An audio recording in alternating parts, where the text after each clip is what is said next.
प्यारे बच्चों, आपका फिर स्वागत है रे क्लासेस फिरोजाबाद में। अब चैप्टर बायोमोलिक्यूल में हम टॉपिक पढ़ेंगे अमीनो एसिड। क्या टॉपिक है हमारा? Amino acid. बेटा अमीनो एसिड क्या है? अमीनो एसिड दुनिया के बड़े अजीब कंपाउंड है। अजीब कंपाउंड क्या है? ऐसे कंपाउंड है जिनके एक किनारे पर बेसिक ग्रुप है NH2 और दूसरे किनारे पर एसिडिक ग्रुप है COOH। तो ऐसा मॉलिक्यूल जिसके एक किनारे पर एसिडिक ग्रुप है और एक किनारे पर बेसिक ग्रुप है, अमीनो एसिड है। ये मान लो एक हाथ पर आपके सीधे वाले हाथ पर आपके पे आग है और दूसरे वाले उल्टे वाले हाथ पर पानी। दोनों उल्टी चीजें अलग अलग हाथों पर, एक पर आग एक पर पानी। इसका अमीनो एसिड का जनरल फॉर्मूला क्या होता है? अमीनो एसिड का जनरल फॉर्मूला होता है CHR NH2 COOH। एक किनारे पर देखो बेसिक ग्रुप, एक किनारे पर एसिडिक ग्रुप, इसका नाम है अमीनो ग्रुप। एक ऐसा है बेसिक और इसका नाम है कार्बोक्सिलिक एसिड। क्या नाम है? Carboxylic acid. ये कैसा है? एसिडिक। इसका नाम क्या था? Carboxylic acid. और इसका नाम क्या है बच्चों बताओ? इसका नाम है अमीनो ग्रुप। तो ऐसा मॉलिक्यूल जिसके एक किनारे पर आग हो एक पर पानी, या एक किनारे पर बेसिक ग्रुप हो एक किनारे पर एसिडिक ग्रुप, उसे बोलते हैं अमीनो एसिड। अमीनो एसिड में आप ये देख रहे हैं ऊपर ये R लिखा है। क्या लिखा है? R। ये R की अलग अलग 20 वैल्यू होती है। R की कितनी वैल्यू होती है? 20। कभी R की जगह जैसे आपने लिख दिया हाइड्रोजन, तो ये अमीनो एसिड बन गया नया, इसका नाम है ग्लाइसिन। क्या नाम है? ग्लाइसिन। अब एक बंदा R की जगह लिख देता है CH3, ये नया अमीनो एसिड बन गया, इसका नाम है LA9। क्या नाम है? LA9। तो मैं क्या कहना चाह रहा हूं? मैं ये कहना चाह रहा हूं जो यहां पर ये R लिखा है ना, ये कितने टाइप का है? 20 टाइप का। कितने टाइप का? 20। इसके अकॉर्डिंग R अगर 20 टाइप का है तो अमीनो एसिड भी कितने टाइप के होते हैं? 20। तो अभी हमने ये पढ़ा कि अमीनो एसिड क्या है और उसके कितने टाइप है। अमीनो एसिड क्या है? एक ऐसा मॉलिक्यूल है जिसके एक किनारे पर बेसिक अमीनो ग्रुप है और दूसरे किनारे पर एसिडिक कार्बोक्सिलिक एसिड ग्रुप है। Amino acid is a such type of molecule which having basic amino group at its one end and acidic COOH group at its another end। R की nature के according amino acid कितने type के हैं? 20 type के। R की 20 value हो सकती है ना, उससे 20 अमीनो एसिड बनते हैं। जैसे अगर आप R की जगह हाइड्रोजन लिखें तो अमीनो एसिड बनेगा ग्लाइसिन। R की जगह अगर आप CH3 लिख दें तो अमीनो एसिड बनेगा LA9। R की जगह आप और नई वैल्यू डाल दें, फिर तीसरा चौथा ऐसे करके 20 वैल्यू है R की। R की जो 20 वैल्यू पॉसिबल है वो सब मैंने नोट्स में लिखी हैं। जब आपको नोट्स पहुंचेंगे वीडियो के बाद तो आप R की उन 20 वैल्यू को देख सकते हैं, जिससे आपको क्लियर हो जाएगा कि 20 अमीनो एसिड कौन कौन से हैं। अब अमीनो एसिड क्या है ये समझ में आया, और ये समझ में आया ये कितने टाइप के हैं? 20 टाइप के। ठीक। 20 में से 19 अमीनो एसिड जो होते हैं वो उनमें कायरल कार्बन होता है। केवल एक अमीनो एसिड में कायरल कार्बन नहीं होता है, वो है ग्लाइसिन। क्योंकि ग्लाइसिन में R की जगह H लिखेंगे आप। H लिखने से दोनों वैलेंसी क्या हो गई? सेम।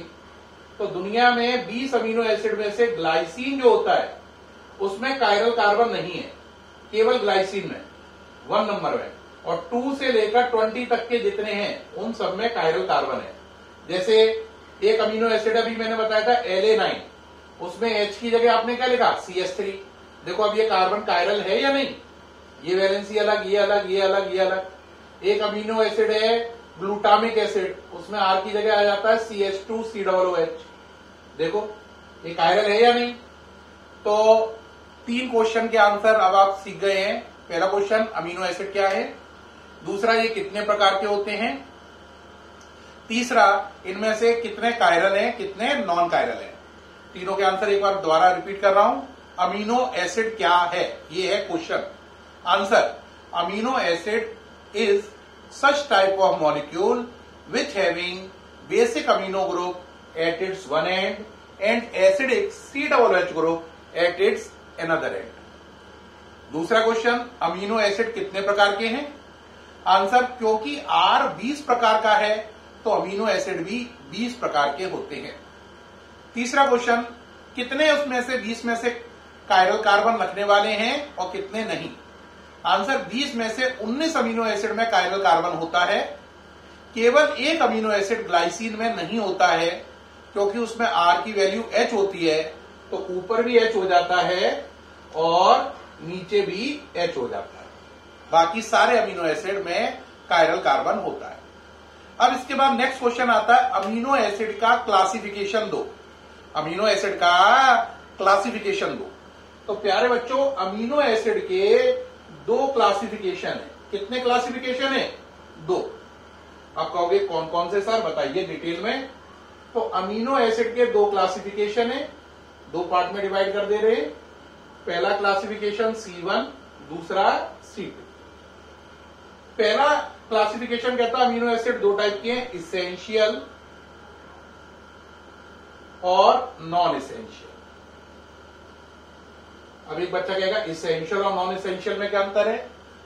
बेटा 20 में से 10 अमीनो एसिड ऐसे हैं जो हमारी बॉडी के अंदर ही बनते हैं, यानी उन्हें बाहर से नहीं लाना है। हमारा शरीर, हमारी बॉडी उन्हें खुद ही बना लेगी। तो ऐसे अमीनो एसिड जिनका निर्माण हमारी बॉडी खुद करती है, सेल्फ करती है, उन्हें बोलते हैं नॉन इसेंशियल। क्या बोलते हैं? Non essential.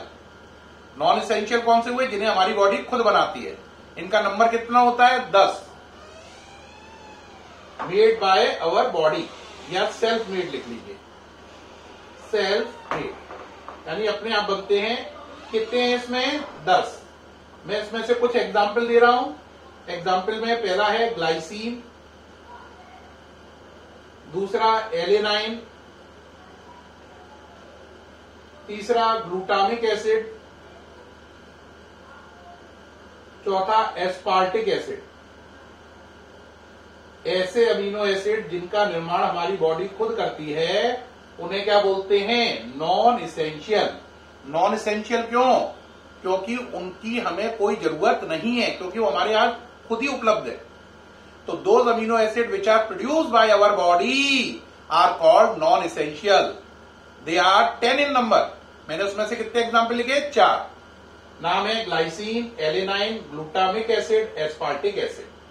अब इसेंशियल आओ, समझ में आ गया होगा। हादी ऐसे अमीनो एसिड जिनका निर्माण हमारी बॉडी नहीं कर पाती है, जिन्हें हमें डाइट से लेना पड़ता है, भोजन से, फूड से, उन्हें बोलते हैं इसेंशियल, यानी कि जिनकी बहुत जरूरत है। अगर इसेंशियल अमीनो एसिड हमें नहीं मिले तो हमें दो बीमारी होंगी। एक का नाम है क्वाशरकोर और दूसरी का नाम है मेरस्मस। और इन दोनों बीमारी को, क्वाशरकोर और मेरस्मस को मिलाकर बोलते हैं PEM। फुल फॉर्म है प्रोटीन एनर्जी माल न्यूट्रिशन। प्रोटीन एनर्जी माल न्यूट्रिशन। क्या पूरी बात समझ गए? ऐसे 10 अमीनो एसिड जिनका निर्माण हमारी बॉडी नहीं करती है, वो हमें डाइट से लेने होते हैं, उन्हें बोलते हैं इसेंशियल अमीनो एसिड। इनकी कमी होने पर जो बीमारी होती है वो है क्वाशरकोर और मेरस्मस, जिन्हें संयुक्त रूप से क्या बोलते हैं हम? PEM, प्रोटीन एनर्जी माल न्यूट्रिशन। इसे इंग्लिश में कन्वर्ट कर दो। Those amino acid which are not produced inside our body, they are taken from diet, are called essential amino acid. Essential amino acid are 10 in number. Due to deficiency of essential amino acid, 2 diseases occur. Number 1 kwashiorkor, number 2 marasmus. Kwashiorkor and marasmus are combinedly called as PEM. Full form of PEM is protein energy mall nutrition. तो उम्मीद है आपको पहला classification amino acid का समझ में आ गया है ना? पहले क्लासिफिकेशन के अकॉर्डिंग कितने पार्ट हो गए? 2, इसेंशियल और नॉन इसेंशियल। जो बॉडी में बने नॉन इसेंशियल कितने हैं? 10। ये 4 एग्जाम्पल। जो बॉडी में ना बने, डाइट से लेने पड़े, वो क्या है? इसेंशियल। ये भी कितने हैं? 10। अब बात आई इनके 10 में से कुछ एक आध एग्जाम्पल तो दो, दिया ही नहीं आपने, है ना? इनके 10 में से एग्जाम्पल देखिए, 4 इसमें भी दे रहा हूं मैं। Valine, leucine, isoleucine, methionine. Isoleucine, methionine ले सकते हैं आप, या चलिए मिथियोनाइन ही ले लीजिए। ठीक, तो इस तरीके से मैंने आपको पहला क्लासिफिकेशन अमीनो एसिड का क्लियर किया कि इसके अकॉर्डिंग 2 वर्जन है, इसेंशियल और नॉन इसेंशियल। इसेंशियल में भी कितने अमीनो एसिड हैं? 10। नॉन इसेंशियल में भी कितने हैं? 10। 10 में से मैंने 4 एग्जाम्पल इधर दिए, 4 ही इधर दे दिए। पहला क्लासिफिकेशन क्लियर हो गया। अब इसके बाद सेकंड क्लासिफिकेशन आएगा, ये वाला अमीनो एसिड का सेकंड क्लासिफिकेशन। ये बेटा नेक्स्ट वीडियो में डिस्कस करेंगे, क्योंकि वीडियो ओवर बड़ा हो जाता है तो फिर दिक्कत आती है उसे भेजने में। ठीक है प्यारे बच्चों, आज के वीडियो कैसे लगे? अगर आपको बहुत पसंद आए हो तो कृपया करके लाइक करें, और अगर कोई दिक्कत आ रही हो तो जरूर बताएं, और कोई डाउट हो तो व्हाट्सएप पे जरूर पूछें। थैंक यू वेरी मच बच्चों।